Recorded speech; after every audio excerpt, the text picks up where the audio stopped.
Assalamualaikum warahmatullahi wabarakatuh. Alhamdulillahi rabbil alamin. Alhamdulillahilladzi hadana lihada wa ma kunna linahtadiya laula an hadana Allah. Asyhadu an la ilaha illallah wahdahu la syarikalah. Lahul mulku wa lahul hamdu wa huwa ala kulli syai'in qadir. Wa asyhadu anna Muhammadan abduhu wa rasuluhu la nabiyya ba'dah. Alladzi la yantiqu 'anil hawa in huwa illa wahyun yuha. Allahumma salli wa sallim wa barik ala sayyidina Muhammadin wa ala alihi wa sahbihi ajma'in. Radina billahi rabba wa bi Muhammadin nabiyya wa bil islami dina. Rabbi syrah li sadri wa yassir li amri wahlul 'uqdatan min lisani yafqahu qawli. Teman-teman yang dirahmati Allah Subhanahu wa taala, malam ini kita membahas tentang 4G yang kalau dalam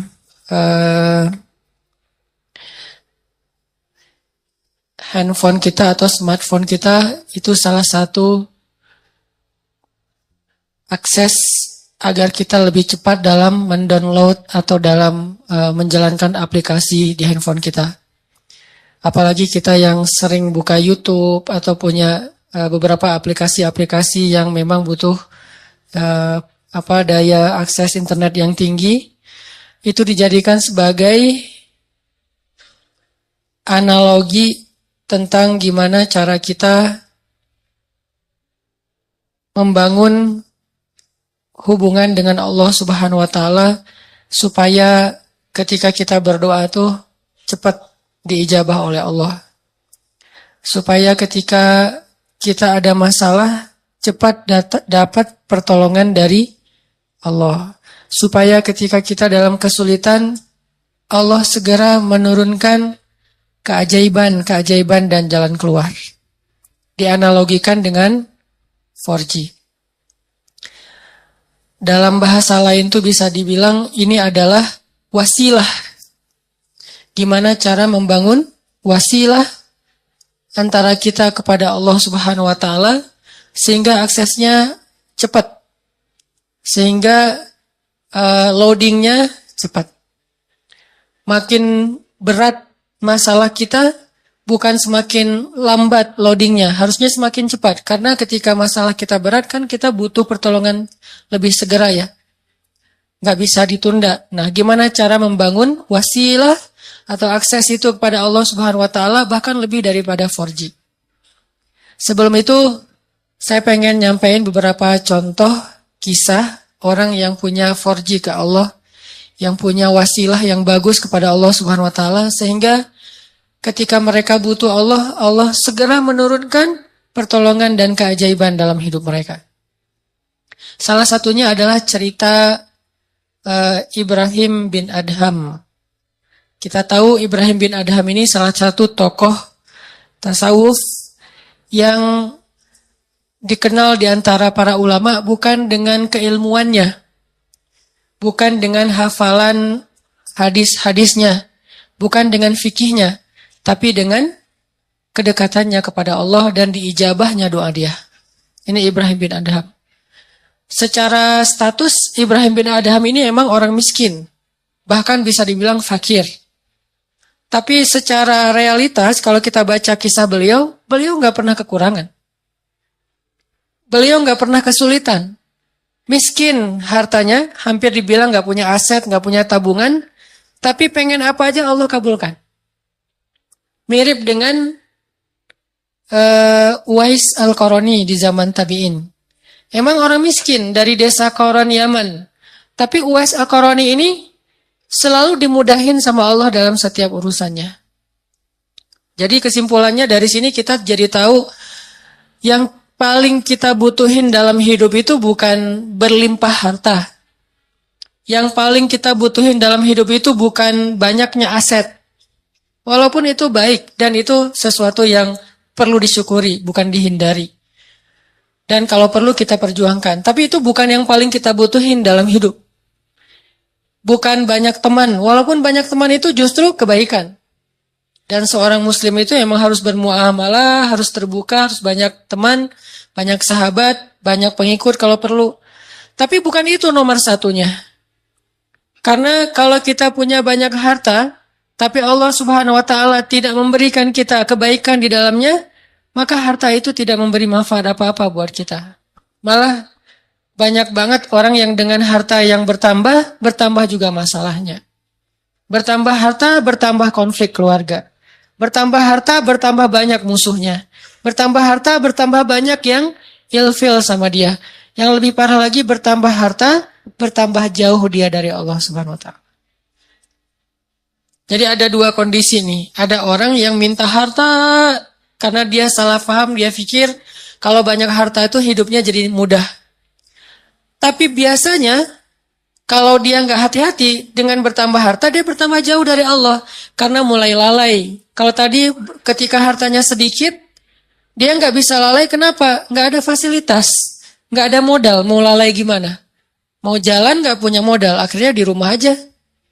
Mau entertain diri nggak punya modal, akhirnya entertain biasa-biasa aja di rumah. Paling minum teh di belakang sambil melihat anak-anak main. Itu entertain dia karena nggak cukup modal. Tapi buat yang udah modalnya lebih kan nggak cukup entertainnya cuma minum teh kan. Buat orang yang punya harta lebih, masa kita malam mingguan cuma minum teh? Masa kita lagi liburan cuma di dalam kota aja nggak kemana-mana? Kenapa? Karena dia ngerasa bisa ngelakuin yang lebih dari itu. Sehingga dengan tambah harta, kalau nggak hati-hati malah tambah jauh dari Allah. Dia mengentertain dirinya, dia mulai melakukan hal-hal yang sia-sia, dia mulai mengeluarkan hartanya di jalan-jalan yang bukan Allah ridhoi, sampai mulai judi segala macam kan? Karena ngerasa dia punya uang dan tidak masalah kalau rugi-rugi dikit lah, orang tabungan saya masih banyak. Mulailah dia ke Singapura, ke Hong Kong, ke tempat-tempat yang walaupun bukan ke kotanya yang kita permasalahin, ke beberapa spot atau tempatnya. Ini dia minta harta banyak nih. Ternyata harta itu tidak ngasih dia kenyamanan hidup. Belum lagi nanti dengan kehidupan lifestyle-nya yang udah berubah, rumah tangganya udah nggak nyaman. Saya punya teman yang pernah ngerasain yang kayak gitu beberapa orang dan curhat. Alhamdulillahnya udah hijrah sekarang. Dia ngerasa, kenapa ya uang saya banyak, berlimpah, bisnis saya lancar, kok saya kayak jauh gitu dari anak. Hampir saya nggak pernah duduk bareng dengan anak, nggak pernah dengerin mereka curhat, nggak pernah nemenin anak saya main, bahkan nganterin sekolah atau jemput sekolah aja jarang. Saya pikir dengan memfasilitasi kebutuhan anak saya berarti saya udah sayang sama dia. Udah ada mobil pribadi khusus buat istri, buat anak, ada 3 anak masing-masing 1 mobil. Dengan alasan yang masih logis. Kalau 1 mobil bertiga nggak efektif karena sekolahnya jauh-jauh takut telat. Belum lagi nanti pulang sekolahnya beda waktu, kan nggak nyaman. Akhirnya dikasihlah 3 mobil dan itu logis sebetulnya. Dengan 3 driver. Bayar sekolah yang paling mahal. Kemudian di rumah masing-masing kamar tuh ada entertainnya dengan layar besar, layar datar gede dan segala macam, ada game segala macam. Pokoknya kehidupannya tuh udah sangat terfasilitasi, tapi kok nggak happy. Mungkin mereka nggak ngeluh masalah kurang makan, nggak ngeluh masalah kurang biaya, tapi mengeluh kurang sentuhan dari orang tua. Dia ngerasain itu. Karena semakin dia sukses, jaringan dia semakin luas, terus kerjaan dia semakin banyak, deadline-nya makin banyak yang mengepres dia, bikin dia benar-benar dalam keadaan stres tinggi. Belum lagi nanti tuntutan entertainnya lebih besar karena teman-temannya berharap ke dia. Kayak misalnya kita ada duit, pasti teman kita pengen ditraktirin. Kalau kita nggak punya duit, nggak ada yang ngajak kita karena nggak bakalan ditraktirin. Jadi diam aja di rumah kan ya. Kalau misalnya dianggap kita sukses, kapan nih makan-makan, kan suka gitu tuh. Kita baru dapat job nih, atau baru diterima kerja, atau baru selesai bisnis. Kapan nih makan-makan? Dan itu hal yang sangat wajar, natural terjadi. Sehingga keluar rumah pagi, pulang sore, malam harus keluar lagi buat entertain tamu, segala macam. Dia punya beberapa Ferrari.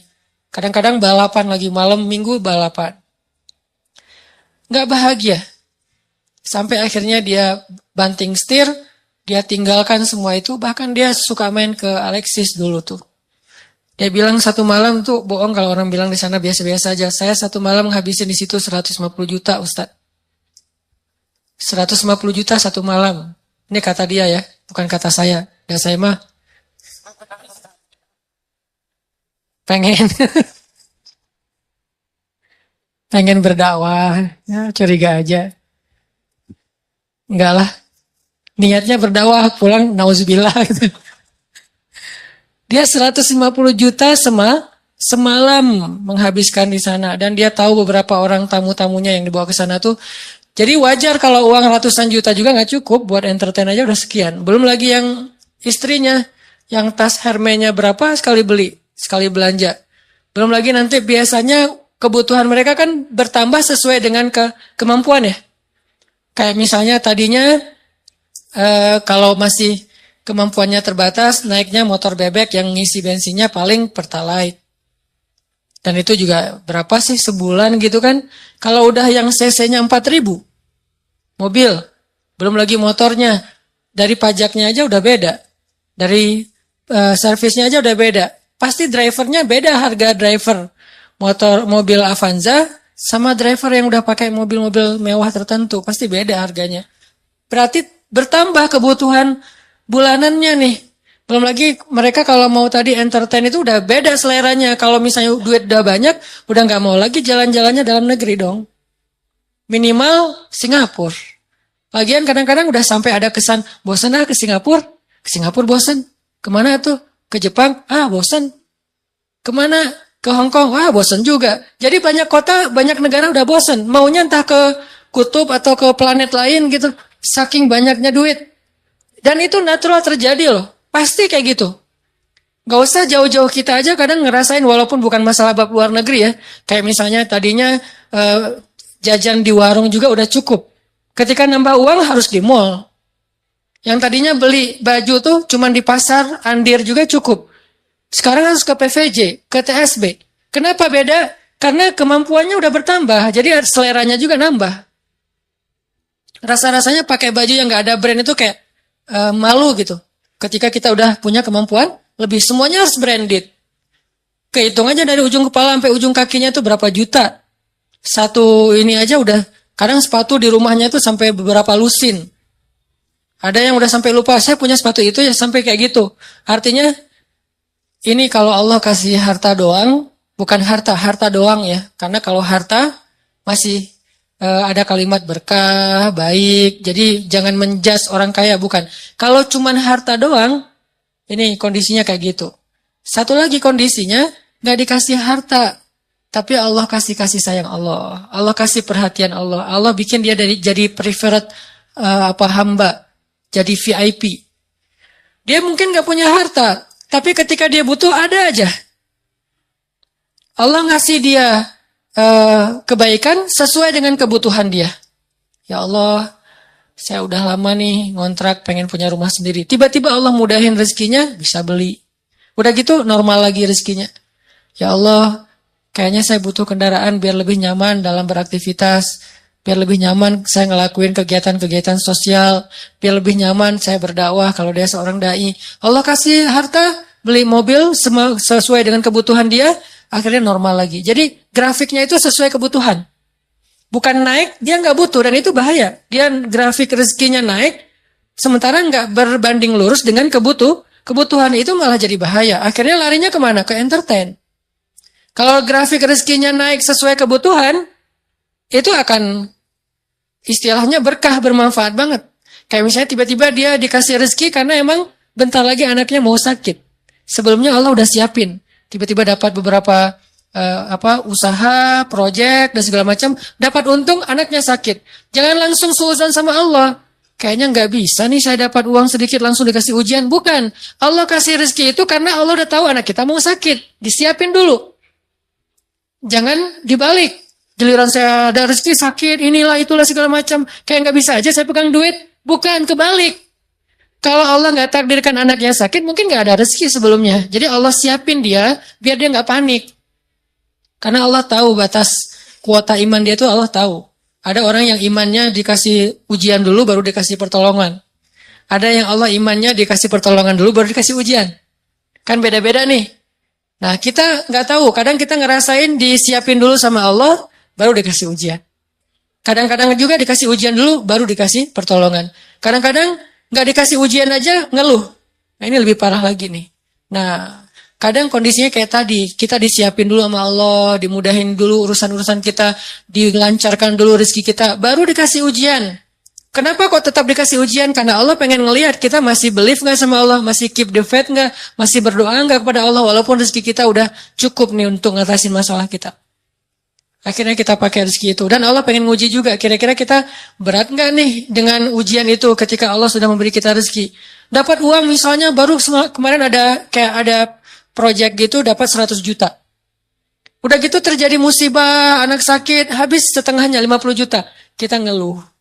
Aduh, kalau saya nggak ada masalah pasti saya masih utuh nih 100 juta. Enggak, justru Allah Subhanahu Wa Taala ngasih kita bonus 50 juta, gara-gara Allah pengen ngasih kita ujian. Kalau nggak ada ujian, mungkin 50 juta, 100 juta sama sekali nggak ada, nol. Hanya kebutuhan harian kita doang. Kenapa nggak berbaik sangka kayak gitu kepada Allah? Sama kayak tadi, misalnya saya pernah mobil saya keserempet. Orangnya zalim, marah duluan, dia curi start. Sebelum saya marah, dia marah dulu. Kebiasaan. Kalau kita kan sebelum orang marah, kita minta maaf duluan ya. Kita baik-baikan duluan, kita ketawa duluan biar nyaman nih ngomong komunikasinya. Dia enggak, dia marah duluan. Akhirnya karena dia marah duluan, dia kayak punya bergaining gitu. Akhirnya saya terpaksa bayar 1,5 juta. Gak lama seminggu kemudian saya dapat 15 juta dari sebuah usaha. Waktu itu saya masih punya beberapa usaha. 15 juta. Kadang you was wish. Datang setan ngebisikin. Kalau kemarin gak ada masalah udah utuh nih 15. Udah jadi 16 juta setengah kan. Ini gara-gara kemarin ada masalah jadi pas 15 juta gak ada tambahan. Enggak. Kalau kemarin saya gak keluarin duit 1,5 juta, maka gak ada 15 juta. 15 juta itu reward Allah buat keikhlasan, kesabaran saya. Bukankah Allah mengganti kerugian hambanya dengan yang lebih baik? Jadi logika ke Allahnya kayak gitu. Sehingga ada hamba yang kalau kita lihat dia nggak punya aset yang berlebih. Ada sih cuman nggak banyak-banyak amat. Nggak punya tabungan yang kayak gimana gitu. Biasa aja tabungannya. Masih normal banget. Bahkan sedikit riskan. Ini gimana kalau anaknya sakit nggak ada duit? Kan ada Allah. Ini bukan kata-kata pasrah ya. Ini kata-kata tawakal. Beda pasrah sama tawakal. Pasrah nggak berikhtiar. Tawakal tetap ikhtiar, tapi ikhtiar itu tangan. Hatinya bergantung kepada Allah. Jangan sampai hati bergantung ke tangan. Jadi kalau tangan nggak megang duit, hati resah. Harusnya tangan mah megang duit, megang emas, megang perak, megang apa aja. Itu nggak ngaruh ke hati orang, hatinya gantungnya ke Allah. Bukankah di antara arti ikhlas itu adalah tidak ada bedanya antara emas dengan batu? Di mata orang yang beriman, tidak ada bedanya emas dengan batu. Sama di mata dia. Gak membuat dia lebih bahagia gara-gara dia pegang emas. Gak membuat dia berkeluh kesah gara-gara dia megang batu. Biasa aja. Dia manfaatkan emas, dia syukuri, dia sedekah, dia pakai untuk fasilitas dirinya. Dia berikan hak-hak orang yang ada di dalamnya. Kalau dia megang batu, ya sudah, dia bersabar. Jadi gak ngaruh buat dia. Karena hatinya di langit, bukan di bumi. Cuman tubuhnya yang di bumi. Karena kita kan terdiri dari 2 elemen ya. Ada roh, ada jasad. Roh kita berasal dari langit. Jasad kita berasal dari bumi, diciptakan dari tanah, itu jasad. Tapi roh itu tiupan Allah. Sehingga harus kembali kepada fitrah masing-masing. Roh itu adanya hati, maka hati kita harus selalu terikat dengan langit. Walaupun realitasnya tubuh kita tetap berada dan berpijak di bumi. Jangan sampai hati ikut-ikutan berpijak di bumi. Inilah yang jadi bahaya. Ketika hati kita udah berpijak di bumi, saat itu kita keluh kesah, saat itu kita kurang bersyukur, saat itu kita jadi banyak masalah. Jadi ada kayak keresahan gitu. Oh, dia asetnya pas-pasan, tabungannya sedikit. Kalau anaknya sakit gimana? Kalau dia ada masalah nanti gimana? Dia pakai apa? Dia asuransi nggak ikut segala macam. Ini kalimat-kalimat orang yang mungkin masih lebih percaya kepada fasilitas harta daripada hubungan dengan Allah. Ini saya lagi ngomongin hati ya, tidak ngomongin bab ikhtiar. Kalau bab ikhtiar, seolah-olah kita hidup selama-lamanya. Jadi terus mencari dunia. Dengan tangan, dengan kaki, dengan tenaga, dengan pikiran. Tapi hati, kita yakin semua itu ada di dalam genggaman Allah. Kalau bisa benar-benar sesuai fitrah ini, hidup kita bakalan nyaman. Mau kaya, mau biasa, mau kurang, mau cukup, mau kayak gimana aja. Benar-benar seperti kata Nabi, ajaban li amril mu'min, betapa menakjubkan orang yang beriman. In asabathu sarra syakara fakana khairan lah, wa in asabathu darra sabara fakana khairan lah, wa laisa dzalika illa lil mu'min. Jadi kalau dia dikasih nikmat, dia bersyukur, itu baik. Dikasih ujian, dia bersabar, itu baik. Wa laisa dzalika li ahadin illa lil mu'min. Enggak ada yang bisa ngerasain itu kalau enggak karena dia beriman kepada Allah SWT. Jadi mau milih yang mana nih? Kalau harus milih, harta berlimpah tapi Allah enggak titipin keberkahan di dalamnya, atau pas-pasan tapi nanti kalau butuh apa-apa Allah segera kasih. Kira-kira kalau mau jujur banget kita mau pilih yang mana? Enggak ada yang ketiga. Cuman begitu doang nih. Karena kalau ada yang ketiga, berarti kita nggak belajar iman. Ketiga itu bonus, bukan bagian dari pilihan kita. Allah kasih. Walaupun kita selalu berharap yang terbaik kan. Harta yang banyak, tapi juga Allah berkahi. Pengennya kayak gitu. Tapi itu namanya bukan ujian. Itu namanya karunia. Dan dalam karunia itu, kita nggak perlu bisa menunjukkan bahwa kita orang yang sabar. Gimana belajar sabar sementara hidup kita nyaman? Gimana kita mau disebut orang yang sabar? Nggak ada masalah. Gimana kita mau disebut pemaaf, nggak ada yang buat salah kepada kita. Gimana kita mau disebut tawakal, nggak ada resiko dalam hidup kita. Terus gimana? Kalau mau disebut orang yang bertawakal, harus ada resiko dalam hidup kita. Kayak kecil-kecilan lah, belajar saya misalnya beli motor. Pak, ini mau pakai asuransi? Enggak lah. Tapi asuransinya asuransi syariat, Pak. Apa hukum asuransi syariat? Jawaban fikihnya, boleh. Kenapa nggak pakai? Saya lagi belajar tawakal. Tapi kan ikhtiar Ustaz, ikhtiarnya saya pakai gembok. Ikhtiarnya saya simpan yang aman. Tapi, dan saya nggak nyalahin orang yang pakai asuransi syariah, tapi dengan kata-kata syariah ya. Kalau asuransinya syariah, menurut saya boleh. Karena ada kata syariah dan sudah ada tim ahlinya di situ secara fikih boleh segala macam. Tapi saya nggak jadi belajar tawakal menurut saya. Jadi nggak bergantung ke Allah. Jadi pas keluar jalan tuh, mobil saya kalau keserempet juga tinggal klaim. Doanya kadang-kadang lupa, sering lupa malah. Tapi kalau nggak ada asuransi, aduh mobil baru nih, nggak ada asuransi. Bismillahirrahmanirrahim. La haula wala quwata illa billah. Subhanallazi sakharana. Ini untuk saya ya, ini bukan fatwa. Ini lebih ke semangat saya pribadi. Dan itu berasa banget. Dan ternyata benar, doa itu ajaib banget. Udah baca doa masih kecelakaan, kan diganti nanti seminggu kemudian. Kenapa kita harus suudzon sama Allah? Nggak ada ruang buat suudzon kepada Allah. Nggak ada ruang.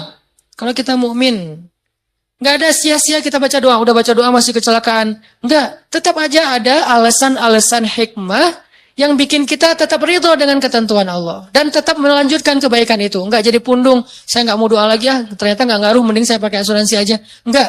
Kalau mau pakai asuransi silakan. Tapi doa jangan berkurang. Kalau gara-gara asuransi doa berkurang, tinggalkan asuransi.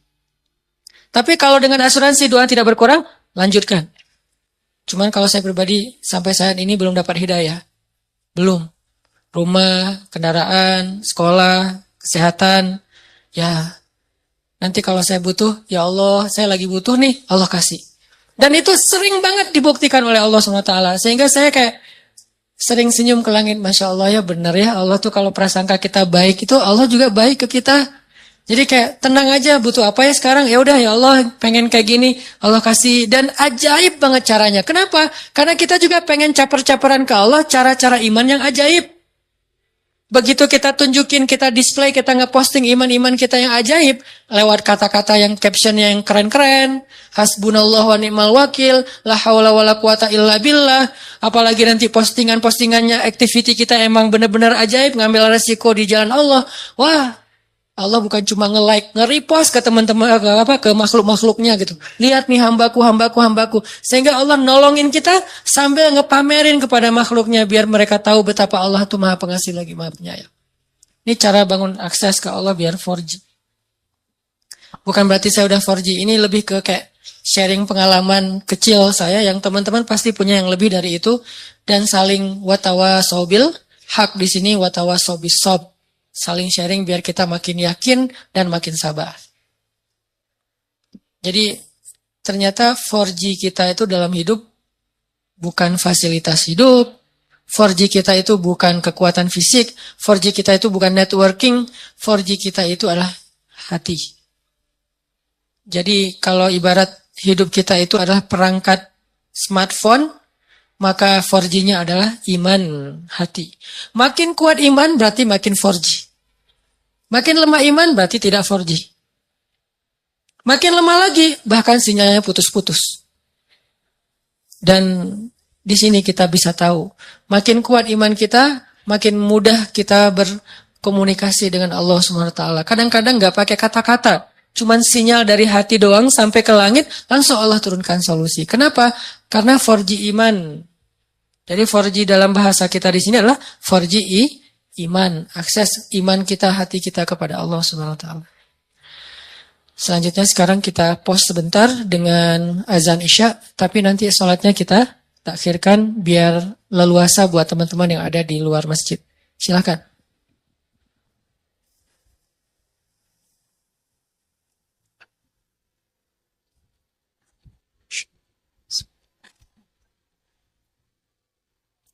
Allah. Teman-teman yang dirahmati Allah Subhanahu wa taala, orang yang sudah sampai ke derajat termasuk di antara aulia atau wali-wali Allah Subhanahu wa taala atau punya akses yang udah 4G ke Allah Subhanahu wa taala tuh tidak selalu hidupnya berlimpah harta, tapi berlimpah rahmat. Jadi buat dia cara berpikirnya bukan, wah kayaknya saya udah tenang nih soalnya saya udah siap kalau ada apa-apa, saya bisa bayar, saya bisa ngongkosin, saya bisa ngebiayain, saya udah punya duit, saya punya tadi asuransi segala macam. Bukan gitu pola pikir dia. Karena gimana pun itu terfasilitasi, bukankah sembuh dan sehat di tangan Allah? Bukankah masalah itu ada dan dicabut itu Allah yang tentuin? Bukankah lebih baik kita nggak kena musibah daripada harus membayar musibah? Kayak misalnya nih, kita pakai sebuah jaminan. Dengan harapan kalau nanti saya kena musibah, saya bisa ngeklaim. Bagusan mana dengan kita minta jaminan, dihindarkan dari musibah-musibah? Dihindarkan sama sekali atau dihindarkan dari yang paling besar? Sehingga dikasih hanya musibah-musibah kecil. Atau sama sekali dihindarkan. Tentunya kalau misalnya kita mau berpikir logis, harusnya kita memilih jaminan yang dihindarkan sama sekali kan? Daripada yang gak apa-apa kena musibah asal bisa ngeklaim dan gak akan rugi tambahan. Walaupun setiap bulan juga ada biaya ini. Ini cara berpikir yang selama ini mungkin harus kita bangun kembali nih. Kita rekonstruksi lagi pola pikir tentang iman. Pola pikir yang Rabbaniyin kalau dalam bahasa Al-Quran. Arti Rabbaniyin tuh karena berlandaskan iman, bukan hanya berlandaskan logika matematika kita. Kayak misalnya sedekah. Kata Nabi, nggak ketemu sedekah dengan musibah di hari yang sama.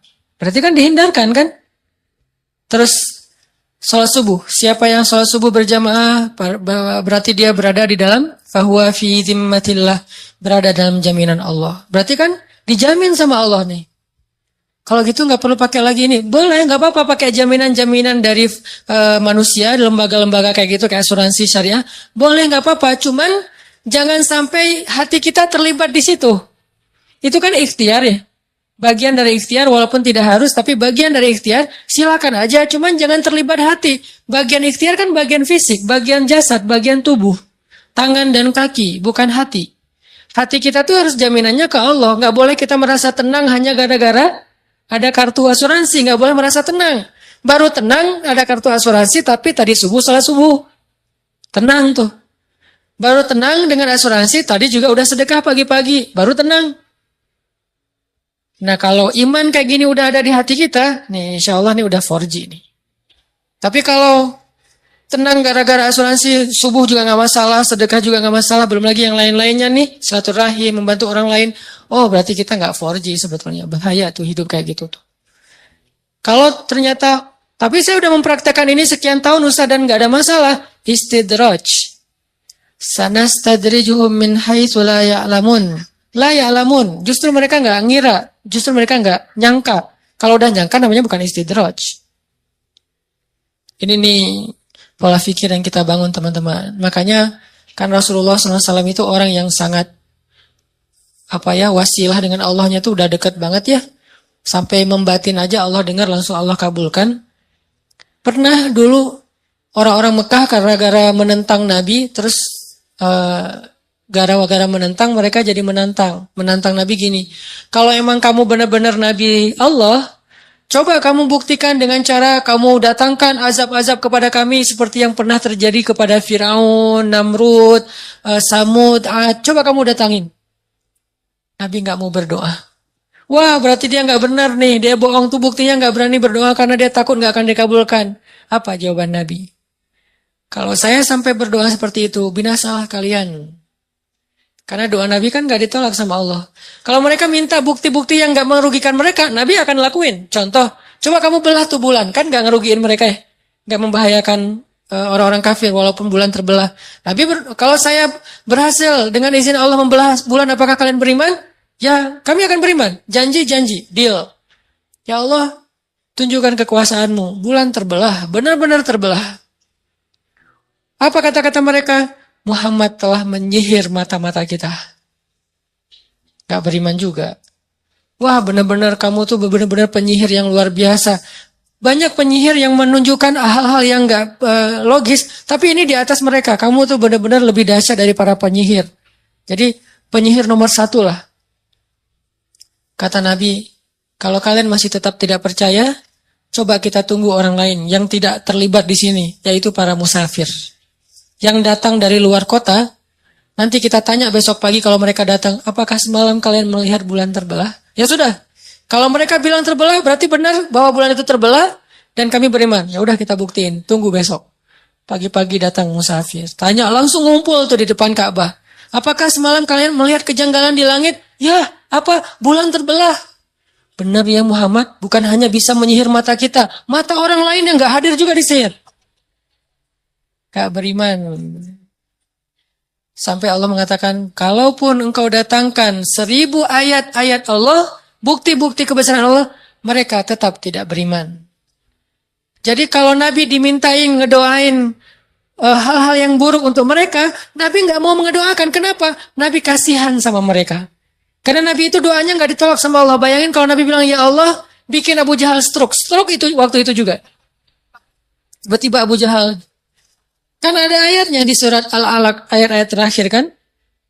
Kami cabut ubun-ubunnya. Kalau Allah udah cabut ubun-ubunnya kan otomatis stroke tuh. Itu bahasa stroke versi surat Al-Alaq loh. Arti cabut ubun-ubunnya kan tiba-tiba darahnya itu jadi pecah pembuluh darahnya di kepala kan. Itu kan mencabut ubun-ubun tuh. Pecah pembuluh darahnya bayangin kalau Abu Jahal pecah pembuluh darahnya di kepala. Terus bagaimana cara mengdawahin dia? Karena Nabi itu memanfaatkan doa yang diijabah bukan untuk ngenyakitin orang, untuk memberi kebaikan buat orang itu. Kan Nabi punya kesempatan nih ngedoain, dan doa Nabi diijabah banget. Nabi punya 2 pilihan, mendoakan yang buruk atau mendoakan yang baik. Nabi memilih yang baik, itulah akhlak Nabi. Kalau kita ditempatkan di situ, kan doa orang yang terzalim itu diijabah, ya udah doain aja. Itu kan berarti kita nggak neladanin Nabi sebetulnya. Ini kalimat ini harus dipahami lebih dalam ya, karena sering salah persepsi di Indonesia, kita selalu ngelihat dari angle negatif. Doa orang yang terzalimi itu nggak akan ditolak oleh Allah. Kalimat ini adalah kalimat nasihat untuk orang yang zalim, bukan orang yang terzalimi. Pahami konteks hadis. Jadi orang dibacakan ayat-ayat ini, hadis-hadis ini untuk kalau dia mau menzalimi orang lain atau sudah menzalimi orang lain supaya dia menghentikan kezalimannya. Kayak kita ngomongin ini ke Bashar Assad, presiden Rusia ini agak mirip, bingung nyebutnya. Presiden Suriah. Kita ngomong wahai Bashar Assad, kalau kamu zalim kepada rakyatmu, kamu membunuh anak-anak kecil, kamu menghentikan bantuan ke Gota, doa mereka itu nggak akan ditolak oleh Allah. Ngomongnya ke siapa? Ke Bashar Assad. Sama kayak kita dizalimin teman kita. Ngomongnya ke yang zalim. Jangan sampai kita datang ke teman kita yang lagi terzalimi. Doa orang terzalimi itu diijabah loh. Itu namanya kita manas-manasin orang untuk mendoakan yang buruk. Harusnya kita ngomong kayak gitu tuh ke orang yang zalim supaya dia menghentikan kezalimannya, takut dengan doa orang yang mazlum. Kita malah angle-nya kebalik. Giliran kita terzalimi, mumpung nih doa gua diijabah sama Allah. Ya Allah, hancurkanlah dia sehancur-hancurnya ya Allah. Hati-hati ya, doa juga ada porsinya. Karena doa itu seperti kisos. Kalau kita mendoakan orang lain lebih dari hak kita, maka kelebihan itu akan balik lagi kepada kita. Dia naik mobil atau motor, terus ngejipratin air ke kita. Ya Allah, jauhkanlah dia dari jodohnya. Apa hubungannya jodoh dengan air? Harusnya hak kita cuman, ya Allah, mudah-mudahan nanti ada orang yang jipratin air ke dia. Cuma sebatas itu kan? Kan al-jaza min jinsil amal. Balasan sesuai dengan jenis amal. Artinya, ya kisosnya segitu doang. Jangan sampai ke urusan jodoh lah, sakit lah, apa. Ini jadi kayak lebay gitu kan ya, norak banget sih. Itu doa yang norak namanya tuh. Dan kelebihan dari porsi itu akan balik lagi kepada yang ngedoain kan bahaya. Nanti kita malah nggak nikah-nikah gara-gara pernah terzolimi. Udah terzolimi, nggak nikah pula, kan rugi. Jadi itu bukan hadis buat orang yang terzolimi teman-teman. Itu hadis untuk orang yang ngezolimin. Sama kayak Nabi kalau misalnya baca hadis tentang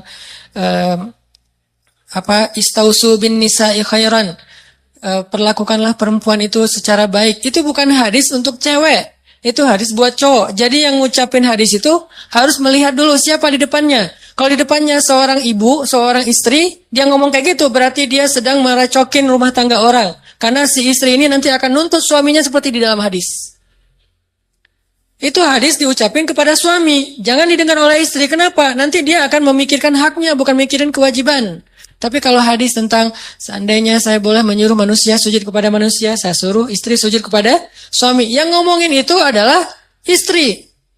Jadi ada materi ibu-ibu, ada materi bapak-bapak. Jangan sampai seorang ustadz ceramah tentang sujudnya perempuan kepada suaminya di depan suami. Itu bikin suami makin kegeeran. Wah, sayang istri saya nggak datang nih. Padahal bagus banget nih materi malam ini. Gitu kan ya? Akhirnya minta ke panitia, ada nggak rekaman yang semalam? Untuk apa Pak? Mau saya share ke istri saya. Ini yang terjadi. Dan ustaznya juga salah ngomong di depan bapak-bapak. Gimana kalau campur dua-duanya? Berarti yang seimbang infonya. Jangan berat sebelah. Ini namanya adil kan? Karena dengan adil itu lebih dekat kepada ketakwaan. Jadi intinya Nabi itu doanya diijabah. Tapi beliau nggak memanfaatkan buat ngehancurin musuh-musuhnya. Kecuali memang sudah masanya kayak Nabi Nuh. Doa beliau kan diijabah. Dalam waktu yang 950 tahun, doa beliau hanya untuk kebaikan kaumnya aja. Ya Allah beri mereka petunjuk, ini. Tapi Allah yang menentukan. Setelah 950 tahun, baru Nabi Nuh berdoa, ya Allah hancurkanlah orang-orang kafir itu sehancur-hancurnya. Jangan biarkan mereka punya keturunan, karena keturunan mereka akan merusak di muka bumi. Kapan Nabi Nuh doa itu? Setelah 950 tahun berdoa. Wajar nggak sih ngedoain kayak gitu? Ditentang, dihina, dicela, dibully. 950 tahun dibully loh di grup. Kita baru berapa lama dibully di grup geng kita? Share hadis, wah sok soleh, wah ada ustadz, ada nabi palsu, segala macam. Udah 950 tahun, akhirnya kita keluarin lagi kalimat, ya Allah hancurkanlah semua anggota member grup ini. Belum 950 tahun. Jadi manfaatkanlah kesempatan kita kalau lagi dizolimi untuk ngedoain yang baik-baik. Kalau nggak bisa yang baik-baik buat orang lain karena nggak rela banget nih, minimal untuk diri sendiri. Apa salahnya? Kan itu kesempatan banget kan buat kita berdoa dan Allah ijabah. Kalau nggak bisa ngedoain, ya Allah beri dia petunjuk. Kayak rasanya agak-agak kayak nggak rela gitu kan. Udah jahatin saya, didoain yang baik lagi. Nggak semua orang mampu, realistis aja lah. Kalau nggak bisa gitu, minimal buat diri sendiri. Ya Allah, tambahkanlah kesabaran saya. Loh, kok minta disabarkan? Berarti makin mau aja disakitin. Bukankah sabar itu kebaikan bahkan lebih dari setengah iman? Hampir bisa dibilang seluruh iman kita itu adalah intinya sabar. Sehingga yang dibilang orang mukmin adalah orang yang sabar. Orang yang sabar berarti dia mukmin. Berarti kita minta kebaikan. Ya Allah, kuatkanlah kesabaran saya. Kayak misalnya kita lagi baper sama pasangan kita, jangan ngedoain yang buruk buat dia. Kalau nggak sanggup ngedoain yang baik buat dia, minimal yang baik buat kita. Ya Allah, kuatkan kesabaran saya. Ya Allah, jadikan saya lebih baik. Ya Allah, jadikan saya lebih dicintai oleh dia. Yang baik-baik aja minta. Nah, ini orang yang mencontohi teladan Rasulullah SAW. Jadi selama ini banyak angle tentang sirah Nabi yang kayaknya perlu kita lihat dari angle yang lain. Terlalu mainstream kalau hanya melihat angle-angle yang biasa kita dengar selama ini. Bukan salah, cuman kayaknya masih kurang utuh. Saya nggak suka menyalahkan orang lain, tapi masih kurang utuh. Ternyata ada angle yang lebih efektif daripada angle. Salah satu contohnya yang tadi aja. Ini Nabi Muhammad SAW kayak pas beliau pulang dari Taif kan disakitin kan. Terus malaikat minta Nabi berdoa aja kepada Allah. Karena malaikat tuh nggak bisa ngelakuin sesuatu tanpa izin Allah. Allah bilang ke malaikat, lakukan apapun yang diminta oleh Muhammad. Kalau minta di balik tuh gunung, ditimpakan kepada orang-orang Taif, malaikat lakuin. Apa aja pokoknya. Kesempatan itu malah Nabi doain, ya Allah, maafkanlah mereka, sesungguhnya mereka tidak mengerti. Minta maaf untuk mereka. Dan aku berharap anak cucu mereka kelak yang akan menerima agama ini. Ini doa yang baik, padahal beliau lagi dizalimi, masih mengalir darah di pelipis beliau. Masih kotor baju beliau. Masih orang ketawa tentang beliau. Anak-anak kecil ngelemparin beliau, perempuan-perempuan ngejar beliau. Diperlakukan kayak orang gila di tengah kampung, dikejar-kejar, keluar masuk kebun korma, keluar masuk kebun korma. Gimana rasanya seorang nabi yang sahabat tuh habis-habisan menghormati, memuliakan beliau, tiba-tiba dikejar oleh anak kecil dan perempuan, budak-budak aja ngajarin nabi. Ngejar semuanya. Beliau lari-lari kayak orang gila yang dikejar-kejar rame-rame. Tapi doa beliau, ya Allah, maafkan mereka. Mereka nggak ngerti. Semoga anak cucu mereka yang menerima Islam. Akhirnya anak cucu mereka kelak menjadi pembela nabi. Kalau mau meneladani nabi, harusnya yang angle-angle kayak gini nih kita ambil juga nih. Walaupun selalu ada kondisi-kondisi yang pengecualian ya. Ini tidak bisa digeneralisir dalam semua kasus yang terjadi di dunia atau di bangsa kita. Kalau kayak apa yang terjadi di Suriah, saya kira itu pengecualian. Kenapa pengecualian? Karena juga terjadi di zaman Nabi. Saya bukan ngomong dengan emosi pribadi, berlandaskan sirah. Ada sekelompok sahabat, hafiz Al-Quran. Diundang ke sebuah negeri dengan alasan disuruh ngajarin Al-Quran kepada kaumnya. Ternyata itu cuman jebakan. Ketika sekelompok sahabat ini keluar, hafiz semua, di tengah jalan mereka dicegat, dibunuh semuanya, nggak ada yang selamat. Digorok satu persatu. Dan itulah asal muasal kenapa Nabi membaca kunut nazilah. Dan salah satu isi kunut nazilah, ya Allah hancurkanlah kaum itu sehancur-hancurnya. Kenapa? Karena mereka pengkhianat. Karena mereka zalim. Karena mereka sudah membunuh para hafiz Al-Quran. Dan ini bukan hal yang bisa dimaafkan. Beda kalau mereka melakukan kesalahan itu karena mereka tidak paham. Jadi ada kayak pembunuhan sengaja dan tidak sengaja. Ada kisos. Itu baru beberapa orang hafiz. Gimana yang jutaan atau minimal ratusan ribu hafiz? Anak kecil lagi belajar ngafal Quran di masjid, tiba-tiba dibom. Kalau nggak dibom masih mending kalau meninggal langsung. Ada yang tertimbun dengan neruntuhan, putus tangannya, putus kakinya, retak kepalanya. Itu udah biasa kejadian sehari-hari itu di Suriah. Yang lebih berat lagi bukan cuma dibom dan luka-luka. Pakai senjata kimia yang sesak nafas luar biasa kayak kita nyemprot kecoa kan ya, sampai kejang-kejang lalu mati dalam keadaan sedang kejang-kejang. Kebayang nggak sih untuk kita? Kita mungkin ngomong maafin dong. Kita nggak ngerasain sih. Coba kalau kita ngerasain, nggak usah jauh-jauh seperti kasus Suriah. Kasus ketemuan aja kita susah maafin. Coba introspeksi diri deh. Kalau kita ngomongin tentang Suriah, harusnya kaum muslimin tuh maafin presidennya segala macam. Pernah nggak ngerasain dizalimin sedahsyat itu? Coba bandingkan dengan kasus kita dengan teman yang cuma baru digibah sedikit udah nggak mau maafin. Udah langsung sholat tahajud, ujuk-ujuk tahajud. Biasanya nggak pernah tahajud. Kenapa? Pengen ngedoain yang buruk buat temannya, padahal baru cuma sekedar gibah. Realistis dong kalau berpikir, yang fair. Saya tuh paling nggak suka berpikir yang nggak adil. Kalau kita memperlakukan orang lain pengennya kayak gitu, harusnya kita juga jadi kayak gitu dong, baru kita ngomong. Ini banyak yang maafin, tapi enggak.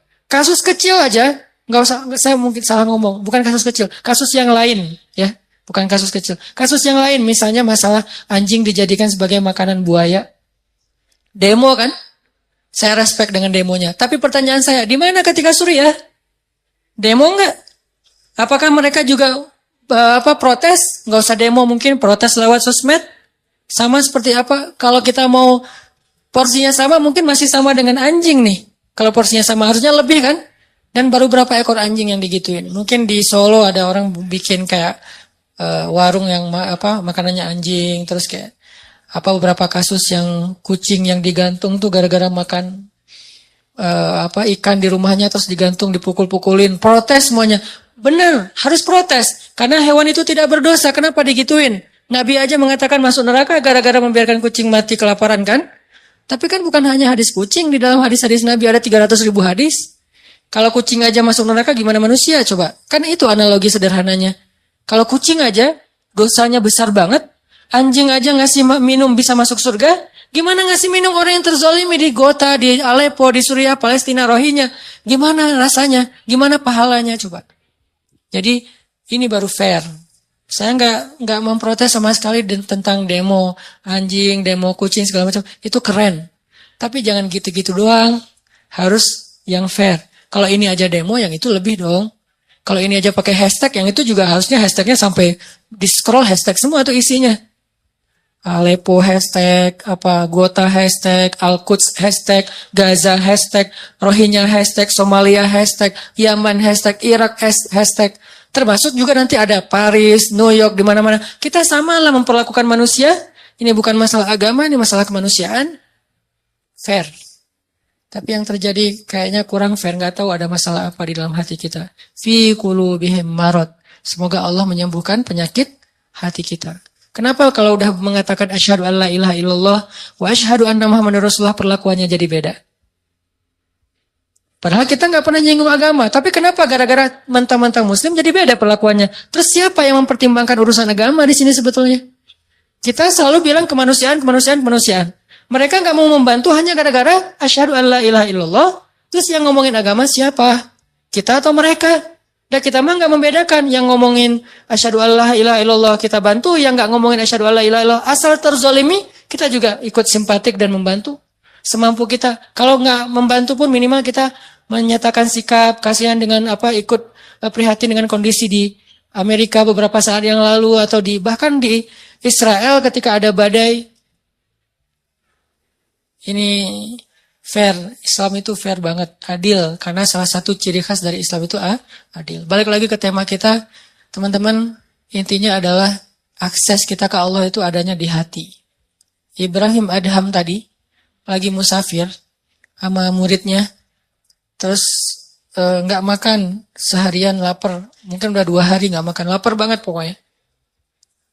Dan buat orang seperti Ibrahim bin Adham, lapar itu bukan Allah nggak baik sama beliau. Karena kebaikan dalam persepsi mereka udah bukan dunia lagi. Udah benar-benar hikmah. Muridnya yang ngeluh, bukan Ibrahimnya yang ngeluh. Muridnya ngeluh, guru lapar ya, gimana ya? Kita belum makan, nggak ada bekal apa-apa. Akhirnya kamu punya kertas, punya pulpen, punya sini. Ditulis sama Ibrahim. Bismillahirrahmanirrahim. Rabbi syair. Tulisannya syair tapi doa. Jadi berdoa dengan syair, lembut bahasa-bahasanya. Rabbi, engkau maha pengasih, engkau apa segala macam. Muji-muji Allah. Ujung-ujungnya, engkau tidak membiarkan hambamu yang lapar, kecuali engkau memberi makan. Jadi kayak, kalau kita bikin 1 menit video di Instagram, cuman 2 detik doanya. 58 detik, muji-muji Allah. Nih, smoothnya doa Ibrahim bin Adham. Kalau kita kan 58 detik, doa... Cuma 2 detik doang yang muji ya. Bismillah, alhamdulillah, ya Allah, panjang gitu kan ya. Kalau Ibrahim bin Adham nggak gitu. Bismillah, alhamdulillah, sampai 58 detik, cuma 2 detik terakhir, ya Allah saya lapar. Cuman gitu doang. Dan itu pun diantara pujian-pujian. Persis kayak doanya Nabi Ayub. Rabbi, massani yadurru, wa anta arhamur rahimin. Langsung habis nggak minta pun, cuma bilang, ya Allah saya sakit. Tapi nggak apa-apa, engkau maha pengasih tetap, saya nggak akan mengeluh. Gitu coba bahasa doanya. Kan ini keren banget doanya. Bukan, ya Allah saya sakit. Engkau ngelihat nggak sih saya sakit udah sekian lama, ya Allah apa maunya engkau ya Allah. Saya udah turutin semua maumu, saya udah tahajud. Ngeluh ini namanya bukan doa, komplain, demo. Sedangkan Nabi Ayub, ya Allah saya sakit. Tapi enggak. Engkau tetap maha pengasih lagi, maha penyayang. Malah pengasih, paling pengasih lagi tuh. Muji ditutup. Jadi kayak enggak enak mau ngomong saya sakit, langsung ditutup dengan kalimat pujian. Itu Ayub. Sehingga Allah ngedengerin doa Ayub, langsung Allah mengatakan, ni'mal abd. Itu hambaku yang keren banget kata Allah. Ni'ma itu keren. Ni'ma itu baik banget. Langsung Allah sembuhkan saat itu juga. Kenapa? Bagus cara komunikasinya dengan Allah. Selain yakin, bahasanya juga enak ke Allah. Allah itu kan maha mulia, elegan banget. Jadi jangan sampai kita komunikasi sama Allah itu bahasa-bahasa yang di jalan. Harusnya kita komunikasi dengan Allah itu dengan bahasa elegan, karena kita lagi berhadapan dengan zat yang maha elegan, maha mulia, maha bijaksana, maha santun. Coba lihat bahasa Al-Quran kan santun banget. Sama kayak bahasa Nabi kan, Nabi orangnya santun banget. Kalau ngomong tuh muter dulu, padahal maksudnya ini. Kenapa? Gak tega mau ngomong langsung. Mikir panjang. Sama kayak yang saya bilang kemarin, Nabi mimpi ngelihat surga, terus di dalamnya ada istana yang indah. Gak sengaja di sebelahnya ngelihat cewek lagi main ayunan. Nabi gak bilang itu istri siapa. Gak bagus nih nanya istri orang. Tapi Nabi nanya, itu rumah siapa? Otomatis itu istri yang pemilik rumah. Kan keren bahasanya. Itu rumah siapa Jibril? Rumahnya Umar. Astagfirullah, langsung balik arah. Gak sengaja ngelihat istrinya Umar. Ngomong ke Umar, aku lihat rumah kamu di surga. Oh gitu ya Rasulullah, terus gimana? Ya udah gitu aja kata Nabi. Gak mau dijelasin. Kau khawatir Umar jadi cemburu. Nabi kok ngelihat istri saya sih kan jadi gitu ya, gak enak ya. Diam aja Nabi. Ya Rasulullah, jelasin gimana suasana rumah saya, pekarangan kayak gimana gitu. Terus kata Nabi, enggak usah lah Umar, udah cukup segitu aja, berbahagialah. Ya Rasulullah, ngejar terus akhirnya. Maaf ya, nggak sengaja istri kamu lagi ayun-ayunan saya ngelihat, tapi nggak sengaja loh Umar. Ya Rasulullah, Umar tersenyum. Bagaimana mungkin saya cemburu kepada engkau ya Rasul? Baru Nabi lega gitu. Kan lembut banget cara Nabi bertutur. Allah aja nyuruh Nabi Musa dan Harun ngomong ke Firaun itu, wa qula lahu qaulan layyinan. Ucapkanlah untuk Firaun itu kalimat yang lembut, wahai Musa dan Harun. Karena Allah tahu banget lah hamba yang satu ini, Musa ini kalau ngomong, wah, orasi Musa teh. Beda dengan Harun diplomasi kan. Kalau Musa itu orasi, orator banget. Wahai Fir'aun, harusnya gitu. Tapi enggak, wahai Fir'aun. Gara-gara apa?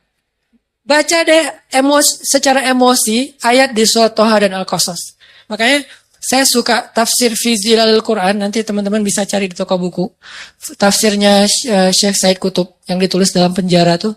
Karena itu tafsir yang paling emosional. Dia kayak ngelibatin emosi hamba yang beriman dalam memahami sejarah adegan-adegan kayak gitu. Sehingga kita kebayang gitu kejadiannya. Kalau nggak ada emosinya kan kayak flat ya. Kayak kita baca adegan biasa aja. Ternyata kalau kita baca dari angle emosional, kita terlibat dalam ayat Al-Quran, itu benar-benar Nabi Musa itu berbicara lembut dengan Firaun. Firaun ngomong, Nabi Musa diam. Nggak dibantah sama Nabi Musa. Nanti pas Firaun udah selesai ngomong, baru Nabi Musa ngomong. Nggak ada bantah-bantahan, potong pembicaraan, apa segala macam, pura-pura teleponnya, disconnect, akhirnya diputus. Maaf ya tadi keputus, padahal emang sengaja diputus. Nggak ada Nabi Musa kayak gitu. Didengerin, udah selesai ngomong, dijelasin lagi. Dan jujur. Siapa yang ngomong gini wahai Musa? Allah, kata Musa. Kamu tahu ini enggak? Enggak tahu, Allah yang tahu. Saya tanya dulu ke Allah, jujur, enggak sok tahu. Ini bahasa-bahasa yang lembut. Kita ke Allah juga gitu. Nabi Zakaria. Zikru rahmati rabbika abadahu Zakaria. Iznada rabbahu nidaan khafiyya. Nidaan khafiyya. Suara yang lirih. Ngomong sama Allah itu lembut. Qala rabbi inni wahana al-'azmu minni washta'ala ar-ra'su shayba wa lam akun bidu'aika rabbi shaqiyya. Di ayat yang lain, Rabbi habli min ladunka dzurriyyatan thayyibah innaka sami'ud du'a. Apa rahasia dari kalimat ini? Nabi Zakaria itu udah berdoa puluhan tahun loh. Tapi selalu mengatakan, engkau maha mendengar doa. Bukan, engkau dengar gak sih ya Allah? Bukan. Udah puluhan tahun minta anak, masih ngomong sesungguhnya engkau maha mendengar doa. Pujian. Nggak ngeluh sama sekali. Kan bagus banget bahasanya. Harusnya awal-awal engkau maha mendengar doa ya Allah. Engkau dengarkan ya Allah. Dengar gak sih? Nah kan berubah nih. Awalnya yakin, mulai ragu, akhirnya ingkar. Ini kita. Kalau Nabi Zakaria makin lama berdoa, makin innaka sami'ud du'a. Engkau maha mendengar doa, engkau maha mendengar doa. Terus aja gitu.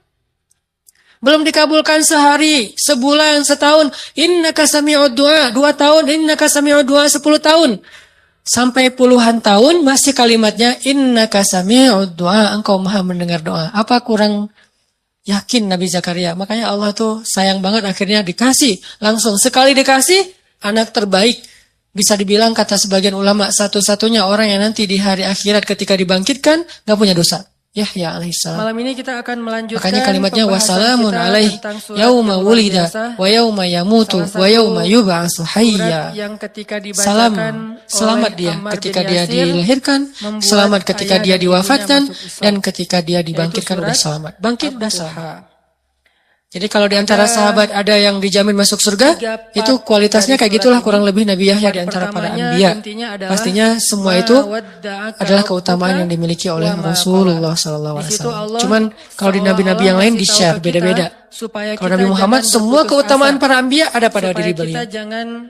Tapi nabi-nabi yang lain beda-beda. Nabi ini lebihnya di sini, nabi ini lebihnya di situ. Karena kata Allah, wa kadzalika faddalna ba'dahum ala ba', begitulah kami berikan kelebihan sebagian nabi atas sebagian yang lain. Beda-beda kelebihannya. Tapi Nabi Muhammad merangkum semua kelebihan para anbiya dari Nabi Adam sampai Nabi Isa.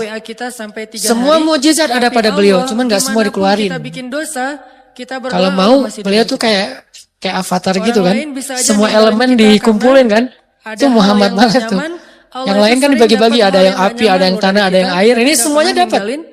Nabi Sulaiman dengan jinnya, Nabi Muhammad bisa lebih dari itu, cuman gak mau pamer. Kalau mau, Nabi Muhammad bisa lebih dari Nabi Sulaiman, ngumpulin pasukan jin. Nabi Sulaiman berperang dengan pasukan jin, Nabi Muhammad pasukan malaikat, lebih keren siapa? Cuman kan bukan kita mau banding-bandingin para anbiya ya. Lebih kepada mau ngelihat betapa luar biasanya Nabi Muhammad. Nabi Sulaiman perang pakai pasukan jin, ada jin penyelam, free dive gitu, jinnya teh. Dan ayatnya emang gitu, jin penyelam, berarti kan free diver ya. Kalau free diver sekarang mungkin 500-600 meter nyelam, itu udah kilometer loh. Itu benar-benar free diver yang legend banget lah, udah kedalaman yang sampai nggak tembus cahaya matahari. Ada jin yang kerjanya sebagai juru masak, chef. Bayangin jin chef tuh gimana masakan, darah, tulang gitu ya. Jadilah masakan-masakan yang istimewa. Jin lagi nge-chef gitu di dapur, tiba-tiba free divernya tuh datang, kasihan banget sih lo kerjanya di dapur melulu, nggak pernah ke laut. Emang di laut gimana? Wah keren banget, gua nyelam setiap hari tuh udah mana-mana udah terumbu karang di daerah Bunaken, di mana-mana udah gua lihat tuh. Ada jin server, wah ombak di sana masih lebih keren di sini nih, ombak udah barrel udah segala macam. Pokoknya jin-jin laut nih, jin cai. Jadiin kayak motivasi hidup kita teman-teman. Ketika kita lagi ini ada jin ulin, ada jin yang di dapur ya. Jin ulin nih yang udah biasa ulin selalu postingan snapgram mereka tuh seru-seruan yang di dapur ya. Kok saya mas snapgramnya piring lagi. Datang nih jin laut, manas-manasin jin dapur. Lu ikutin dong sekali-kali, kita lagi ini bentar lagi kita mau touring loh gitu. Oh begitu? Ya, yuk kita ikut touring. Nih gua sediain nih motor buat lo. Misalnya kalau nggak mau pakai yang mahal-mahal amat, minimal lo pakai yang Triumph lah misalnya. Lo pakai nih Triumph punya gua kalau nggak mau pakai Harley. Oh beneran. Wah nggak jadi ya? Kenapa? Last minute dia bilang nggak jadi. Padahal touring udah pada siap nih, orang udah pada ngumpul di meeting point. Kenapa nggak jadi? Takut kepada Sulaiman. Padahal Sulaiman nggak ada.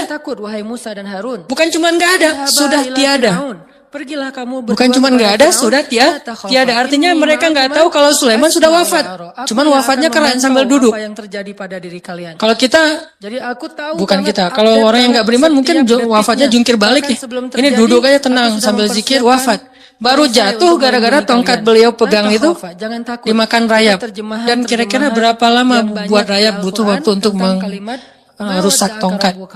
Dan itu tongkat warisan para nabi. Berarti tongkat yang kayunya bagus. Beberapa hari kan, atau mungkin beberapa bulan.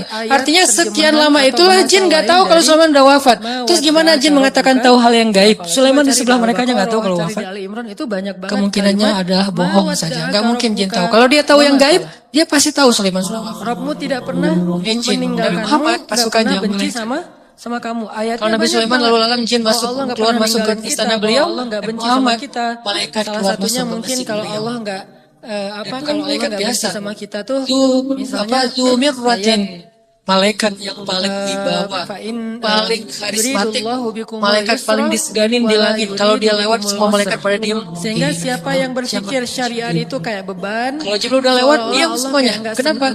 Di bawahnya Jibril. Kalau gitu Jibril ngomong, malaikat Benar kan kata Allah, kalau mereka fuqara yughnihimullah, maka Allah akan memberikan kekayaan untuk mereka atau bukan untuk kecukupan. ngebebanin kita, bukan karena Jadi, Allah iseng sama kita. obat Bukan hati karena itu Allah adalah iseng sama yakin kita, kepada tapi Allah. karena Dan Allah cara memang yakin kepada memudahkan Allah, kita justru dengan baca syariat. firman-firman Allah Subhanahu wa itu bukan taala. mempersulit Allah hidup kita. berjanji di dalam banyak Allah ayat sebuah negara untuk bisa meninggalkan syariat menjadi karena takut iman, sulit kehidupan menambah negara faith, itu. Justru menambah kita terjebak keyakinan di dalam hati wasawis kita. syaitan. Tinggal kita baca aja. Mulailah kita dengan Banyak hiruk banget pikuk dan ayat-ayat kayak gitu. kekacauan gara-gara meninggalkan syariat. Jadi begitu Kalau kita sebuah bangsa, masyarakat, galau keluarga, tentang gimana pribadi, nanti nih, pengen apa yang hidupnya harus lebih saya mudah, kasih, gimana menafkahi, atiullah wa baca nih atiur ayat. Rasul. Coba ikutin cara Gitu juga Allah, kalau pasti akan misalnya jadi mudah. kita cari Memang di awalnya kerjaan atau cari kelihatan agak-agak challenging nih. nafkah. Tapi begitu kita Allah jalanin, Subhanahu wa taala juga justru, memberikan kita justru, banyak justru, sekali mudah, ayat-ayat semuanya yang mudah. menjadi janji dari Allah saya jalan bahwa sebenarnya siapa sama istri. yang yakin kepada Allah, pasti Allah Subhanahu wa taala akan menjaganya. Itu banyak banget ayat kayak gitu. Ke Thailand. Salah satunya Kita jalan berdua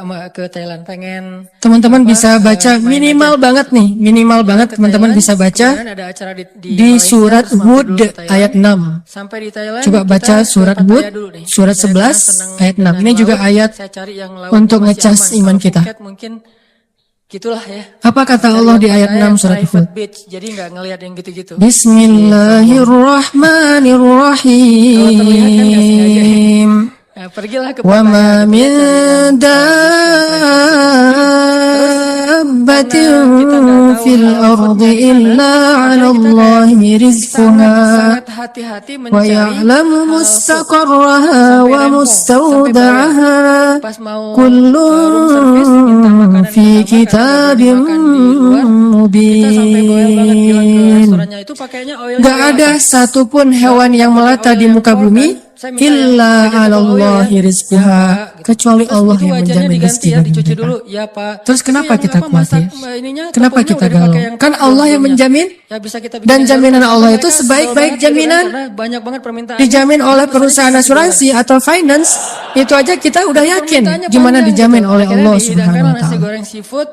Kayak ada orang yang ngambil asuransi 2 kesehatan, piring. dia nggak khawatir dengan sakit. Ada orang yang mengambil asuransi kendaraan, dia nggak khawatir kelecet atau terjadi kecelakaan, Ada hubungannya di dengan apa, tema. Nah, dirampok udah gitu, atau di malam kita cuma nyari, dicuri buah aja, kendaraannya. kayak gitu. Ada yang Nah, karena apa, kita berusaha untuk total tetap loss dalam only masalah misalnya atau halal all food, risk. Dia kalau nggak nggak khawatir. benar-benar Kenapa? kita bisa Ada yang menjamin. yakin bahwa ini halal atau Ada orang yang minimal mengambil dia, asuransi pendidikan, dia nggak khawatir dengan harga pendidikan yang semakin mahal karena ada aman jaminan. gitu, maka kita nggak Kalau akan kita berani. masih Ini berusaha sering ragu belajar dan sering tahap khawatir kecil, dengan hidup bukan kita, hal besar berarti sebetulnya. kita nggak Tapi yakin justru dengan saya ngeliat jaminan di sini, Allah hal Subhanahu wa kecil taala. dihargain sama Allah. Makin kita hal yakin besar dengan apalagi jaminan kan, Allah, hal sepele makin kayak hilang gitu rasa doang, khawatir Allah dalam langsung hidup kayak kita. ngehargain gitu. Tenang Ini bukan aja karena lah, saya soleh, ada tapi Allah. karena saya mencoba untuk Ketika kita ada masalah sedikit, kita tinggal klaim. Dan mengklaim asuransi Allah itu lebih gampang daripada ngeklaim asuransi manusia. Ngeklaim asuransi manusia tetap aja ada biayanya. Tapi ngeklaim kepada Allah itu nggak ada biayanya, nggak perlu pakai nomor antri, nggak perlu jauh-jauh keluar dari rumah. Kita tinggal mengangkat kedua tangan kita mengatakan Ilahi, Robbi, saya ada masalah nih, tetapi Engkau Maha Besar. Dan setelah itu, hati kita akan langsung tenang. Oke, cancel. Ini teman-teman, Saya pesan pakai online. di antara Saya nyari yang dekat dengan obat hotel itu, terhadap semua entah gimana penyakit hati caranya, itu Allah adalah ngarahin saya untuk belajar ngeklik yakin satu kepada hotel yang saya juga nggak Allah tahu speknya Subhanahu wa kayak Ta'ala. gimana. Pokoknya udah aja ini aja deh, yang paling dekat. Teman-teman walaupun bisa beberapa baca pilihan. juga nanti Ambil surat hotel Al-Mulk. tertentu, Ini namanya surat yang benar-benar ngebooster hati kita. Jadi mahal sesi sekali. pertama ini saya pengen Sombong. sharing. Gitu Ternyata pokoknya ada namanya kalau lah ya. kita pengen Nah, menghilangkan pas sampai semua di penyakit Bangkok, hati kita, masuk ke hotel mulailah itu, dari lagi belajar check-in, iman, tiba-tiba belajar ada yakin teman lama kepada saya Allah nih orang Subhanahu wa Bandung. Dia Kalau istrinya kita pengen lagi belajar lewat, jadi hotel menjadi sama orang kondonya yang itu menjalani hidup bersebelahan. itu Dia ternyata tinggal di kondonya. penuh dengan Dia lewat, keyakinan, penuh dengan Teman-teman Dia yang harapan, berdoa Allah Subhanahu wa Ta'ala, orangnya kita malam ini optimis. akan ngebahas Ke atas. tentang Caranya belajar yakin kepada Allah mengambil Subhanahu wa sebuah Ta'ala. Dan salah benzo satu besar cara dari belajar hidup yakin kepada Allah, mengambil sebuah baca ayat-ayat Benzo, Allah, keputusan besar dalam terutama Ustaz, ayat-ayat Ustaz booster lagi di hotel, tentang dia kebesaran dibikin. Allah Kok Benzo Subhanahu tahu wa kan Ta'ala. saya nggak ngasih tahu Kadang siapa-siapa. Nggak tahu. Inna fi gambling, khalqis gitu-gitu. samawati makin cepat dalam harusnya penciptaan makin langit. bagus. makan Kayak halal. Bukan cuma di keputusan langit, untuk tapi berhijrah, penciptaannya, prosesnya. keputusan untuk berhenti di sebuah pekerjaan Inna yang fi subhanallah khalqis haram. samawati wal ardi wa ikhtilafil Restoran lail untuk breakfast enak wa mengambil ikhtilafil keputusan laili gajian wan deketin hari nahari Ramadan, kan terus laayatin li ulil Jadi kedeketin albab. belum ada rasa Langit, terlalu bumi, apalagi kita ngeliat silih rasanya bergantinya berat. malam dan siang asal atau musim. Masih lebih mending Di situ daripada ada bukti-bukti bahwa Allah Maha Kuasa. Kalau itu aja buat Allah gampang, cuma kun fayakun, ditraktirin itu apalagi cuma ngurus kita yang cuma kecil dibandingkan langit dan bumi. Kita itu dibandingkan langit dan bumi nggak ada apa-apanya. Kalau langit dan bumi aja buat Allah nggak ada apa-apanya lagi, apalagi kita. Jadi intinya teman-teman, tahu kenapa kita khawatir kalau Allah motivasi menjamin apa yang kehidupan kita kita? bisa dapat malam Kenapa ini kita supaya khawatir kita kalau berani Allah mengambil berjanji menolong kita? keputusan yang Kenapa besar kita dalam khawatir kalau Allah Subhanahu wa taala keputusan yang tidak akan beresiko dalam hidup mengajarkan kita, dan kebaikan? resikonya kadang-kadang kalau cuman kita yang ngerasain gampang. Justru karena yang ngerasain resiko itu bakalan keluarga kita, istri, anak, keluarga, orang tua, jadi kayak agak berat ya. Nah, apa motivasinya, Jadi saya apa boosternya teringat, supaya kita tetap mampu mengambil keputusan itu dalam hidup. Nah, ayatnya coba kita baca surat Al-Waqi'ah. Surat Al-Waqi'ah surat 56 ayat 7 sampai 14. Siapa yang taat sama Allah, Allah kasih jalan keluar. Ini A'udzu jalan keluarnya. billahi Siapa yang taat sama Allah, Allah kasih rezeki yang tidak terduga-duga. Ini rezeki yang tidak terduga-duga. Akhirnya ketemu teman orang Bandung yang udah tinggal di sana. Siapa yang taat sama Allah, Allah mudahin urusannya. Jadi mudah kemana-mana digayat. Siapa yang taat sama Allah, Allah gugurkan dosanya. Berharap kayak gitu dan dilipat gandakan pahalanya. Berharap juga kayak gitu. Ini artinya hal sepele gini aja Allah hargain. Ashabul maimanati ma ashabul maimanah Pasti Allah balas. wa ashabul mash'amati ma ashabul mash'amah Aduh, ada yang kelewat nggak sempat di like. Kalau kita kan kalau terlalu banyak nge-following, akhirnya udah ketutup deh, ketimpa sama yang baru posting gitu. Kadang-kadang karena saking banyaknya kita nge-following, pasangan sendiri nggak pernah di like. Kenapa? Dia posting ketimpa lagi. Kok kamu nggak pernah nge-like posting aku? Emang kamu posting? Kamu gitu banget ya sama aku. Akhirnya rame gitu kan ya. Padahal kita nggak ngeliat, soalnya ketutup sama postingan yang baru-baru. Allah nggak pernah gitu. Wa qalilun Allah nge-following semua banyak, bahkan lebih dekat daripada urat lehernya. Dan kalian akan terbagi menjadi 3 golongan. Golongan kanan, alangkah mulianya golongan kanan itu. Dimanapun kalian berada. Golongan Tapi ketika kiri, kita post alangkah adegan-adegan ruginya kehidupan golongan kita, kiri gak itu. pernah ada yang ketimpa dan kelewat sama Dan Allah. orang-orang yang sabikun, mereka lah yang lebih dahulu masuk surga. Mereka itulah orang-orang yang dekat kepada Allah, berada di dalam surga yang penuh kenikmatan, segolongan besar dari orang-orang yang terdahulu dan segolongan kecil dari orang-orang yang kemudian. Shadaqallahul azim. Kita bikin dosa aja Allah masih. Teman-teman yang dirahmati Allah SWT, di dalam ayat ini tuh Allah lagi ngejelasin itu part tentang pertama dari surat Ad-Duha. Part kedua, kondisi kita nanti di padang mahsyar. Kondisi manusia nanti di setelah hari kiamat.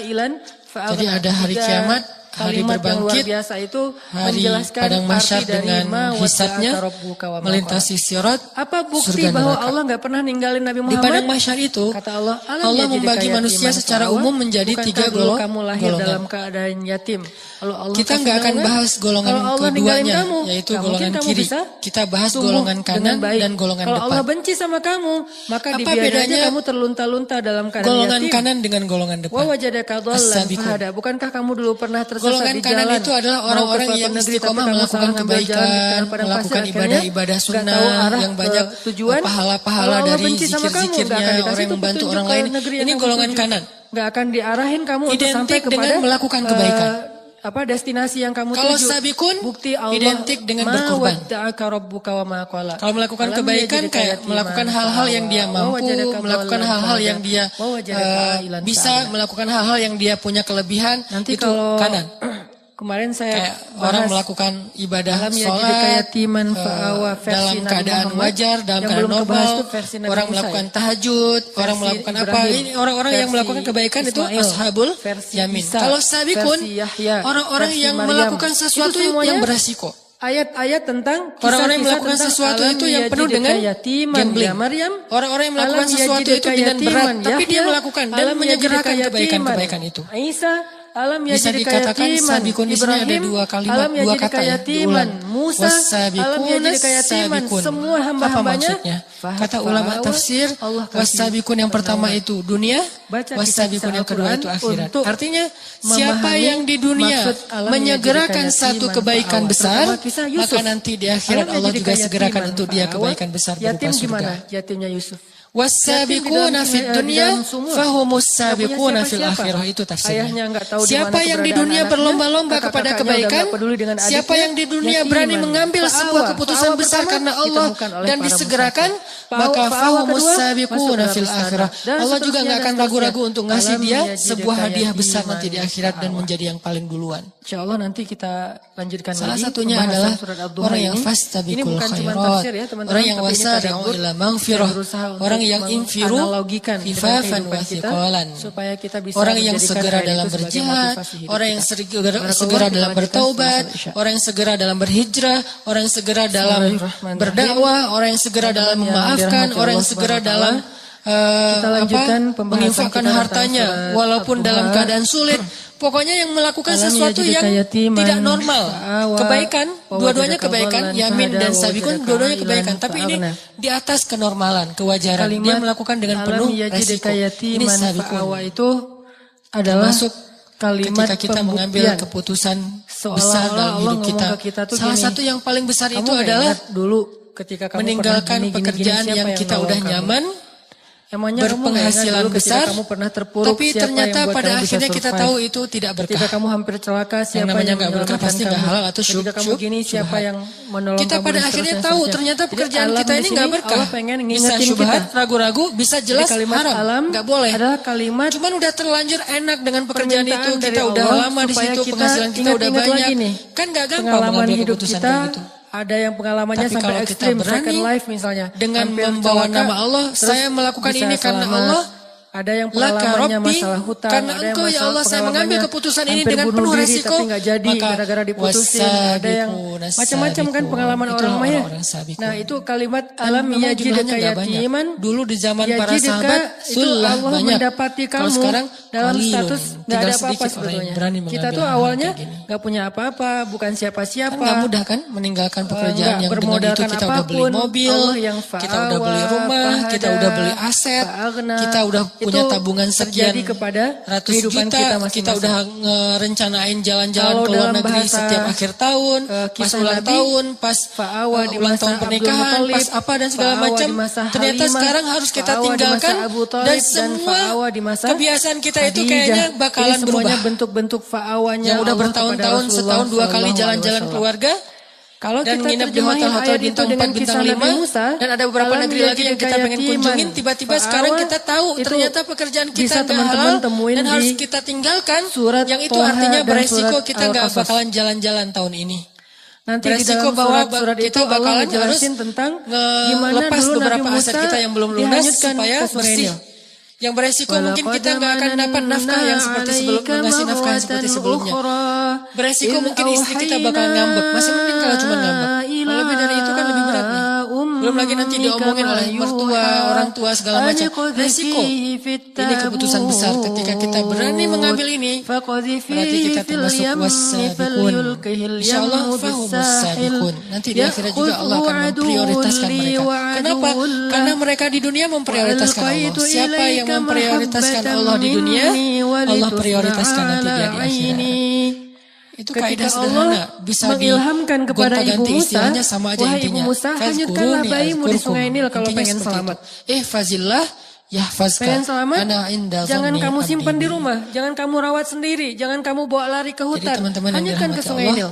Supaya ini selamat dari salah siapa? satu ayat motivasi buat Dari kita Firaun. berani mengambil keputusan besar Allah dalam hidup kita. Kadang-kadang Allah ngasih kita Insyaallah perintah nanti dalam hidup itu setelah nggak sholat logis. Isya, Ini saya akan menyelamatkan bayi kok malah dihanyutkan ke sungai? Ke Insyaallah sungai Nil, teman-teman, kenapa nggak dibawa bulan lari aja ke dalam April saya hutan? akan ke Lalu kamp ke pengungsi pantai, Suriah lalu di perbatasan Turki dan Lupa. Suriah. Dan nanti kalau ada kenapa nggak umpetin aja di izin, rumah mungkin gitu? juga akan Kenapa nggak coba bikin masuk ke rumah aja di perbatasan, yang jauh melihat atau beberapa mungkin pengungsi yang ibu dan unregistered. keluarga Musa Artinya, ngungsi aja ke camp Madian pengungsi yang misalnya belum ke luar negeri. Jadi orang register yang kepada pemerintahan Turki, lari artinya mereka dari nggak dapat bantuan negeri dari Firaun, pemerintahan Turki. kenapa nggak gitu aja yang Saya lebih insyaallah logis? akhir April Kenapa bakalan malah kesana, selamatkanlah dan bayimu mudah-mudahan kita bisa dari sama-sama Firaun menggalang dan dana, tentaranya terutama dengan untuk cara Gota yang sekarang hanyutkan lagi ke sungai memanas Nil. luar biasa, Itulah hidup. penganiayaan kemanusiaan Tidak yang luar semua biasa. perintah Allah Insyaallah itu nanti kadang akan kita saya salurkan mengerti di sendiri awal, langsung kepada teman-teman. para pengungsi yang ada di sana. Kita cukup Dan tahu insyaallah bahwa nanti ini habis perintah Allah. Isya kita akan Sami'na melakukan wa ata'na. penggalangan dana dan akan Kalau dilanjutkan pengen dalam bahas bentuk lebih medsos. dalam lagi untuk cari tahu Dan hikmahnya, mudah-mudahan nanti silakan. Tapi jangan infak kita akan jangan menjadi tunggu salah satu sampai kita jihad ngerti harta hikmahnya kita baru untuk sami'na kaum wa muslimin di ata'na, sana. kelamaan. Selain yang sudah Akhirnya kita juga kehilangan lakukan banyak tetap sekali di Indonesia, kesempatan dapat tetap kebaikan prioritas. dari Allah. Hanya ini Justru darurat yang luar biasa biasanya ya. Allah Kalau ngasih teman-teman lihat kejutan di sosmed, ketika kita luar ngambil biasa challenge-nya keadaannya. Allah. Dan Iman challenge. bagi saya panggilan Allah itu Akidah ada 3. challenge, tauhid challenge. Satu, Challenge-nya apa? Allah memampukan Lakukan kita, perintah berarti Allah Allah memanggil walaupun kita. menurut Memanggil logika kita untuk agak aneh. umroh, untuk haji, Misalnya, untuk menikah, itu tinggalkan dimampukan, pekerjaan itu panggilannya. Ya Allah, Kedua, pekerjaan Allah inilah memanggil yang kita bikin dengan saya suara bertahan azan. hidup selama ini. Dan Saya yang beli ketiga, rumah, beli mobil, Allah saya memanggil punya kita tabungan dengan sekian. suara Gara-gara tangisan kerjaan saudara ini, kita, udah tinggalin supaya aja. kita mau Terus nanti membantu saya kerja mereka. apa? Tenang, Allah Jadi yang ganti. Allah nggak memanggil kita Terus dalam bentuk gimana, ayat, Ustaz? tapi Jalannya tangisan dari anak-anak mana, di Ustaz? Gota, Allah tahu tangisan jalannya, anak-anak kita di doang nggak Suriah, tahu. tangisan Kalau kita anak-anak nggak di tahu, kan Rohingya, berarti Allah di nggak tahu, Palestina, kan? itu adalah Kita panggilan yang nggak Allah tahu, Allah tahu. dalam bentuk Karena nada Allah deringnya, alimun, tangisan mereka. basirun, Allah nelfon kita tuh. khabirun, Cuma nada maha deringnya, tahu, maha melihat, suara maha mereka, teliti, tangisan mereka. latifun, Kita harus angkat telepon sami'un. Allah. Allah maha Semampu kuasa. kita. Jadi kalau kita Jangan nggak sampai tahu kita caranya, mereject bukan panggilan berarti dia Allah nggak yang bisa. sudah berdering Serahin sekian aja lama sama nih, Allah. udah mungkin 10 Ketika tahun kita berdering. serahin sama Allah, Allah udah nggak pernah mungkin saya angkat, ngecewain Ustaz. kita. Angkat Kenapa? lagi aja terus Allah nggak sering. pernah ngecewain Makin hamba. sering kita Kita aja mengangkat ke teman panggilan kalau udah Allah, diserahin makin satu sering nanti amanah, Allah akan kita mengangkat berusaha untuk panggilan bikin dia kita. Insyaallah nanti ada sedikit terkesan, penggalangan dana, nggak mohon sampai bikin izin dia kepada kecewa. teman-teman habis Apalagi Isya, Allah. dan setelah itu kita lanjutkan taklim kita. Barakallahu li wa lakum. Bismillahirrahmanirrahim. Teman-teman yang dirahmati Allah Subhanahu wa taala, kita lanjutkan tentang ayat was-sabiqun as-sabiqun di surat Al-Waqiah. Tentang gimana caranya kita punya keberanian dan